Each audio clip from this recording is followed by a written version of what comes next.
Hi everyone, 2027 KEAM exam എഴുതാൻ പോണവരായിരിക്കും എൻ്റെ ഈ വീഡിയോ ഇപ്പോൾ കാണുന്നുണ്ടാവുക. ഓക്കെ, അപ്പോൾ നിങ്ങൾക്ക് കീം എക്സാമിൽ ഫിസിക്സ് എങ്ങനെ പഠിക്കണം, അതേപോലെ തന്നെ എത്ര ക്വസ്റ്റ്യൻസ് ആണ് ഉള്ളത്, മീൻസ് ഇതേപോലെ തന്നെ എങ്ങനെ ഏതൊരു മെത്തേഡിൽ പഠിച്ചാലാണ് നമുക്ക് ഈ ക്വസ്റ്റ്യൻസ് ഒക്കെ അറ്റംപ്റ്റ് ചെയ്യാൻ പറ്റുക എന്നുള്ള കാര്യങ്ങളൊക്കെയാണ് ഞാൻ ഈ വീഡിയോയിൽ ഡിസ്കസ് ചെയ്യാൻ പോകുന്നത്. അപ്പോൾ നിങ്ങൾക്കിത് ഈ സ്റ്റാർട്ട് തൊട്ട് എൻഡ് വരെ കാണുമ്പോൾ എങ്ങനെ ഫിസിക്സ് പ്രിപ്പയർ ചെയ്യണമെന്നും അതേപോലെ തന്നെ എത്രയാണ് ഫിസിക്സിൻ്റെ ഓരോ ചാപ്റ്റർ വൈസ് വെയിറ്റേജ് എന്നൊക്കെ ഉള്ളത് നിങ്ങൾക്ക് ഒരു ഐഡിയ കിട്ടും. ഓക്കെ, അപ്പോൾ നമുക്ക് വേഗം തന്നെ കിടക്കാം. ആദ്യം തന്നെ ജസ്റ്റ് ആ എക്സാമിൻ്റെ ക്വസ്റ്റ്യൻസിൻ്റെ ആ നമ്പേഴ്സ് വെച്ചിട്ട് നമുക്ക് സബ്ജക്ട്സ് നോക്കാം. ഓക്കെ, അപ്പോൾ നോക്കോ, എക്സാം പാറ്റേൺ നോക്കുകയാണെങ്കിൽ 150 ക്വസ്റ്റ്യൻ ആണ് ഉള്ളത്. ടോട്ടൽ 150 ക്വസ്റ്റ്യൻസ് ആയിരിക്കും ഉണ്ടാവുക. അതിൽ 75 വിച്ച് മീൻസ് പകുതി ക്വസ്റ്റ്യൻസും മാത്തമാറ്റിക്സ് ആയിരിക്കും. ഓക്കെ, പിന്നെ 45 നമ്പർ ഓഫ് ക്വസ്റ്റ്യൻസ് ഫിസിക്സ് വരും, 30 കെമിസ്ട്രി എന്ന് വരും അല്ലേ. അപ്പം ഇതിൻ്റെ അകത്ത് ഈ 45 ക്വസ്റ്റ്യൻസ് ഫിസിക്സ് എങ്ങനെയായിരിക്കും ഓരോ ചാപ്റ്റർ വൈസ് ഡിസ്ട്രിബ്യൂട്ട് ചെയ്ത് കിടക്കുന്നത് നമുക്ക് നോക്കാം. ഓക്കെ, അപ്പോൾ ജസ്റ്റ് നോക്കുകയാണെങ്കിൽ +1 ചാപ്റ്റേഴ്സിൻ്റെ ലിസ്റ്റാണ് ഞാനിവിടെ കൊടുത്തിട്ടുള്ളത്. ഓക്കെ, അപ്പോൾ +1 ഓരോരോ ചാപ്റ്റേഴ്സ് അല്ലെങ്കിൽ ആ ഒരു കോമ്പിനേഷൻ ഓഫ് ചാപ്റ്റേഴ്സിന് എത്ര ടൈപ്പ് ക്വസ്റ്റ്യൻ അല്ലെങ്കിൽ എത്ര നമ്പർ ഓഫ് ക്വസ്റ്റ്യൻസ് ഉണ്ട് എന്നുള്ളതാണ് അപ്പുറത്ത് കൊടുത്തിട്ടുള്ളത്. അപ്പോൾ നമുക്ക് നോക്കാം, ഓരോ ചാപ്റ്റർ വൈസ് നമുക്ക് നോക്കാം. അവിടെ യൂണിറ്റ്സ് ആൻഡ് മെഷർമെന്റ്സ്. ഓക്കെ, ഒരു ചോദ്യമോ 2 ചോദ്യമൊക്കെ ആയിട്ടാണ് ഇതിൻ്റെ അകത്ത് വരാറ്. എററിൻ്റെ ഒരു ക്വസ്റ്റ്യൻ അല്ലെങ്കിൽ എന്താണ് എററിൻ്റെ ക്വസ്റ്റ്യൻ, അതേപോലെ തന്നെ ഡയമെൻഷൻസ് വെച്ചുള്ള പ്രോബ്ലംസ് അല്ലെ, ഡയമെൻഷൻ അനാലിസിസ് ഒക്കെ വെച്ചിട്ടുള്ള പ്രോബ്ലംസ് ഒക്കെ ആയിരിക്കും ഉണ്ടാവുക. ആ 2 ക്വസ്റ്റ്യൻ ഉണ്ടെങ്കിൽ ഈ 2 ടൈപ്പ് ആയിരിക്കും വരാൻ കൂടുതൽ ചാൻസ്. ഓക്കെ, പിന്നെ 1 ഡയമെൻഷൻ ആൻഡ് 2 ഡയമെൻഷൻ നോക്കുകയാണെങ്കിൽ നിങ്ങൾക്ക് അറിയുന്ന മീൻസ് എന്താണ്, ഇതൊക്കെ ബേസിക് ആണ്, ഫിസിക്സിൻ്റെ ബേസിക്സ് ആണ്. ഈ 1D 2D laws of motion, work energy power, ഇത് നിങ്ങൾ ഒരിക്കലും സ്കിപ്പ് ചെയ്യാൻ പാടില്ല. ഓക്കെ, ഇത് സ്കിപ്പ് ചെയ്താലുള്ള പ്രശ്നം എന്താ വെച്ചിട്ടുണ്ടെങ്കിൽ ഇതിൻ്റെ ആപ്ലിക്കേഷൻസ് ആണ് എല്ലാ ചാപ്റ്റേഴ്സിലും മുന്നോട്ട് വരുന്നത്.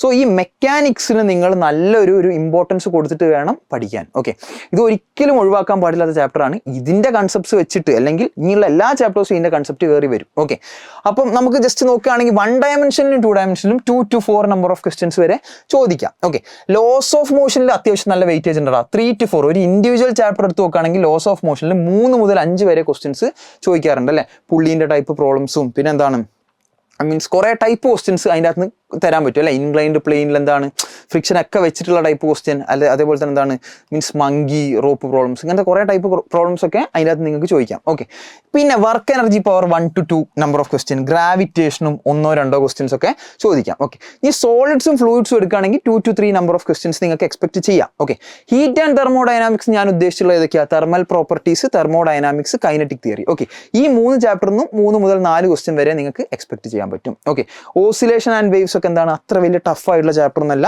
2 to 4 ക്വസ്റ്റ്യൻസ് നിങ്ങൾക്ക് എന്തായാലും ഒരു ചാൻസ് ഉണ്ട് അവിടെ. ഓക്കെ, അപ്പം ഇതിൻ്റെ അകത്ത് നിങ്ങളൊരു കാര്യം മനസ്സിലാക്കേണ്ടത്, ഇതിൻ്റെ അകത്ത് സ്കിപ്പ് ചെയ്യുക എന്നുള്ളത് നിങ്ങൾ ഇപ്പോഴേ നിങ്ങളെ മൈൻഡിൽ വെക്കേണ്ട ഒരു കാര്യമല്ല. ഓക്കെ, ഇത് ടഫാണ്, ഇത് പഠിക്കാൻ പറ്റൂല, അങ്ങനെ ആക്കരുത്. ഓക്കെ, ടഫായ ചാപ്റ്റേഴ്സൊക്കെ നിങ്ങൾ ഇപ്പോഴേ പ്രിപ്പയർ ചെയ്ത് തുടങ്ങിക്കോളാം. ഓക്കെ, എളുപ്പമുള്ളത് നിങ്ങൾക്ക് എന്താണ്, നിങ്ങൾക്ക് അറിയുന്നുള്ളതിന് ഇപ്പം അധികം ടൈം കളയാണ്ട് അറിയാത്തതിനൊക്കെ ഇപ്പോൾ ടൈം കൊടുക്കുക.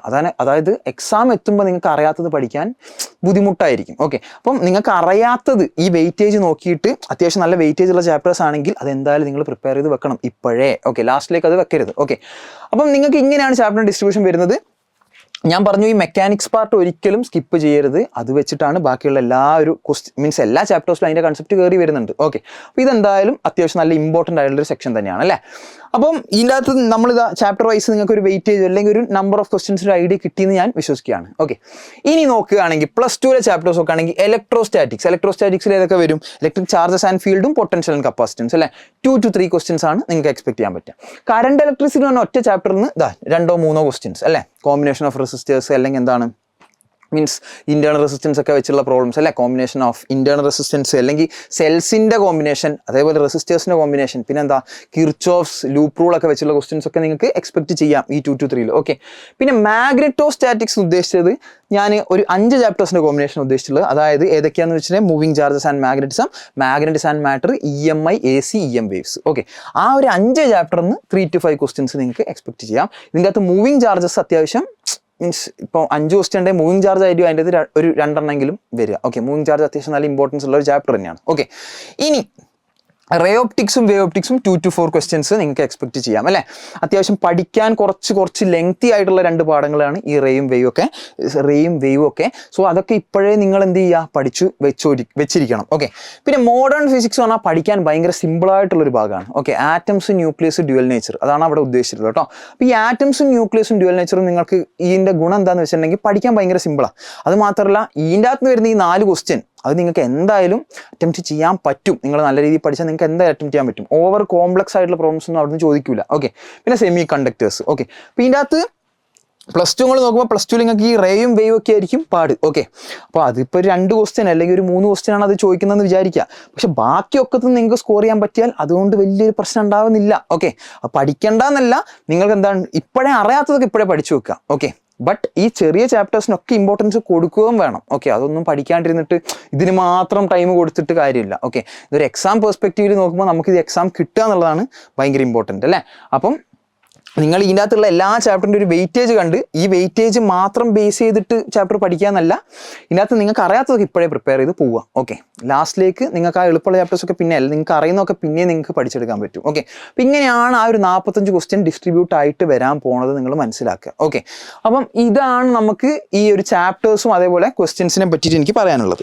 ഇനി ഇതൊക്കെ എങ്ങനെ പഠിക്കും? ഓക്കെ, ഇതൊക്കെ എങ്ങനെ പഠിക്കും? ഓക്കെ, ഇപ്പോൾ ഫിസിക്സ് പറഞ്ഞിട്ടുണ്ടെങ്കിൽ ഇങ്ങനെ കംപ്ലീറ്റ് ആയിട്ട് വായിച്ചത് കൊണ്ട് പ്രത്യേകിച്ച് എന്തില്ല, കാര്യമില്ല. ഓക്കെ, ഇങ്ങനെ വെറുതെ വായിക്കുക പിന്നെ ക്വസ്റ്റ്യൻ ചെയ്യാൻ നോക്കുക, അതിൽ വലിയ കാര്യം ഉണ്ടാവില്ല. ഓക്കെ, അപ്പം നിങ്ങളെ പ്രശ്നം ഇപ്പോൾ നിങ്ങൾ ക്ലാസ്സൊക്കെ കേട്ടിട്ടുണ്ടാവും, ക്ലാസ്സൊക്കെ കാണുന്നുണ്ടാവും. ഓക്കെ, അപ്പോൾ നിങ്ങൾ ഇങ്ങനെയൊക്കെ ക്ലാസ് കണ്ടുകൊണ്ടിരിക്കുന്ന ആൾക്കാരാണെങ്കിൽ നിങ്ങൾക്ക് എപ്പോഴും ഈ ബുക്ക് വായിക്കുക എന്നുള്ളതായിരിക്കും നിങ്ങൾ കൂടുതൽ മീൻസ് പഠിക്കുന്നതിന് മുന്നേ അല്ലെ ക്വസ്റ്റ്യൻ ചെയ്യുന്നതിന് മുന്നേ നിങ്ങൾ ഈ ബുക്ക് വായിക്കാൻ കുറേ ടൈം എടുക്കും. ഓക്കെ, അങ്ങനെ കുറേ ടൈം എടുത്തെങ്കിൽ ക്വസ്റ്റ്യൻ ചെയ്യാൻ സമയം കുറയും. ഓക്കെ, അപ്പോൾ നിങ്ങൾ ചെയ്യേണ്ടത്, നിങ്ങൾ ചാപ്റ്റർ പഠിച്ചിട്ടുണ്ടെങ്കിൽ ജസ്റ്റ് ആ ചാപ്റ്റർ ഒരു 5-10 മിനിറ്റ് കൊണ്ട് വേഗം ഒന്ന് റിവൈസ് ചെയ്ത് പോവുക, വേഗം ഒന്ന് മറച്ചു നോക്കി റിവൈസ് ചെയ്ത് പോവുക. അവിടെ ഈ ഇക്വേഷൻ ഉണ്ട്, അതുണ്ട്, ഇതുണ്ട് എന്നുള്ള ജസ്റ്റ് രീതിയിൽ ജസ്റ്റ് മറച്ചു പോവുക.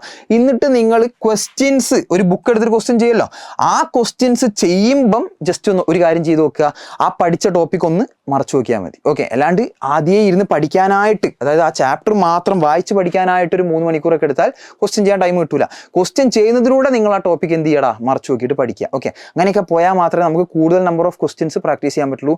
കൂടുതൽ നമ്പർ ഓഫ് ക്വസ്റ്റ്യൻസ് ചെയ്താലേ ഈ എക്സാം ഒക്കെ നമുക്ക് എന്ത് ചെയ്യാൻ പറ്റുള്ളൂ, സിമ്പിളായിട്ട് സോൾവ് ചെയ്തിട്ട് മുന്നോട്ട് പോകാൻ പറ്റുള്ളൂ. ഓക്കെ, അപ്പോൾ നിങ്ങൾ പഠിക്കുമ്പം പ്രത്യേകിച്ച് ഫിസിക്സ് പറഞ്ഞ സബ്ജക്റ്റ് ഇങ്ങനെ വെറുതെ വായിച്ച് പഠിക്കാൻ നിൽക്കാണ്ട് ക്വസ്റ്റ്യൻ ചെയ്യുന്നതിലൂടെ ജസ്റ്റ് ബുക്ക് ഒന്ന് ജസ്റ്റ് മറിച്ചിട്ട് അവിടെ അതുണ്ട്, ഇതിങ്ങനെ ചെയ്താൽ മതി, ഇതങ്ങനെ ചെയ്താൽ മതി എന്നുള്ള രീതിയിൽ പോവുക. ഓക്കെ, അങ്ങനെ തന്നെ പോവുക. പിന്നെ അതേപോലെ തന്നെ ക്വസ്റ്റ്യൻ ചെയ്യുമ്പോൾ കിട്ടാത്ത സാധനങ്ങളൊക്കെ എന്ത് ചെയ്യുക, നിങ്ങൾ മാർക്ക് ചെയ്ത് വെക്കുക. പിന്നീട് ആ കിട്ടാത്ത സാധനങ്ങളൊക്കെ റിവ്യൂ ചെയ്ത് നോക്കുക എന്നുള്ളതൊക്കെ ഭയങ്കര ഇമ്പോർട്ടൻ്റ് ആണ്. ഓക്കെ, അപ്പോൾ ഇങ്ങനെയൊക്കെ ജസ്റ്റ് നമ്മൾ ഫിസിക്സ് പഠിച്ചാൽ നിങ്ങൾക്ക് എന്ത് ചെയ്യാൻ പറ്റും, കീമിൽ ഫിസിക്സിന് നല്ലൊരു മാർക്ക് സ്കോർ ചെയ്യാൻ പറ്റും. ഓരോരോ ചാപ്റ്റർ വൈസ് വെയിറ്റേജ് നിങ്ങൾക്ക് കിട്ടിയെന്ന് തോന്നുന്നു. ഇനി പഠിക്കുന്നത് നിങ്ങളുടെ ഒരു ഐഡിയ ആണ്. അതായത് നിങ്ങൾക്കറിയാം നിങ്ങളുടെ സ്ട്രെങ്ത്തും വീക്ക്നെസ്സും ഒക്കെ നിങ്ങൾക്കറിയാം. ഓക്കെ, നിങ്ങൾക്ക് വീക്കായിട്ടുള്ള പാർട്ടിനൊക്കെ നിങ്ങളിപ്പോൾ നല്ല രീതിയിൽ ടൈം ഇൻവെസ്റ്റ് ചെയ്യുക. ഓക്കെ, ഇങ്ങനെയൊക്കെ പോയിട്ടുണ്ടെങ്കിൽ നമുക്ക് എന്തായാലും കീമിന് എന്ത് ചെയ്യാം, നിങ്ങൾ വിചാരിക്കുന്ന കോളേജ് CET, TKM അല്ലെങ്കിൽ തൃശ്ശൂർ എഞ്ചിനീയറിംഗ് കോളേജ് അല്ലേ, മീൻസ് അതൊക്കെയാണ് സ്കീം എഴുതിയിട്ട് കിട്ടാൻ പോണതിൽ നല്ല കോളേജുകൾ അല്ലേ. അപ്പോൾ അവിടെയൊക്കെ കിട്ടാൻ അല്ലെങ്കിൽ അവിടെയൊക്കെ നിങ്ങൾക്ക് അഡ്മിഷൻ കിട്ടാനുള്ള ആഗ്രഹം ഉണ്ടെങ്കിൽ അവിടെയൊക്കെ നിങ്ങൾക്ക് എന്ത് ചെയ്യട്ടെ, കയറാൻ പറ്റട്ടെ, അവിടെയൊക്കെ നിങ്ങൾക്ക് കിട്ടട്ടെ. ഓക്കെ, അപ്പോൾ ഇനി നമുക്ക് എന്താടാ അടുത്ത വീഡിയോ ആയിട്ട് പിന്നെ കാണാം.